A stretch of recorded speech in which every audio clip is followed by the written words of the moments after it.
Pulivendula ZPTC ఉప ఎన్నికల చుట్టూ పొలిటికల్ ఫైట్ ముదురుతోంది. అధికార విపక్షాల మధ్య మాటల యుద్ధం నడుస్తోంది.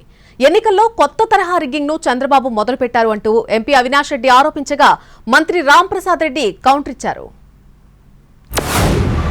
ఒక కొత్త సంస్కృతి చంద్రబాబు నాయుడు గారు ప్రవేశపెట్టారు.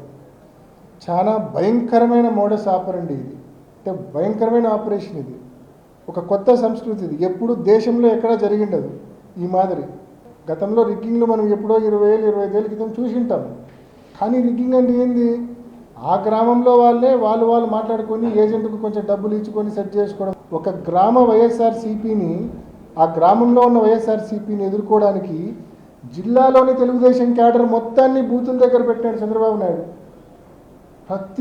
ప్రతి బూత్ దగ్గర మందలు టీడీపీ క్యాడర్ ఉండి ఇంకా లోపలికి పోనిచ్చే పరిస్థితి లేదు. జీవి మాల్ లో చలో చలో కిలో ఆషాఢం కేజీ సేల్. అందం కేజీల్లో, సౌందర్యం టన్నుల్లో.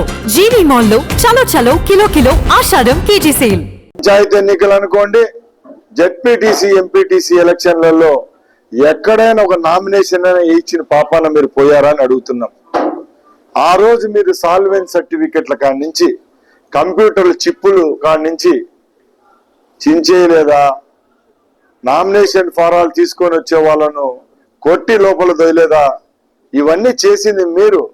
ఈరోజు ప్రజాస్వామ్యబద్ధంగా రాష్ట్రంలో ఎక్కడా లేని విధంగా 164 స్థానాలు మెజార్టీతో ఉన్న పార్టీకి ఈరోజు ఒంటిమిట్ట పులివెందుల అవసరమా? ఈరోజు మేము ఇవి రెండు గెలుచుకుంటే ఎంత, గెలుచుకోకపోతే ఎంత? నిజంగా మేము పెత్తనం చెలాయించింటే మీరు నామినేషన్ వేయగలిగే వారాన్ని అడుగుతున్నాం.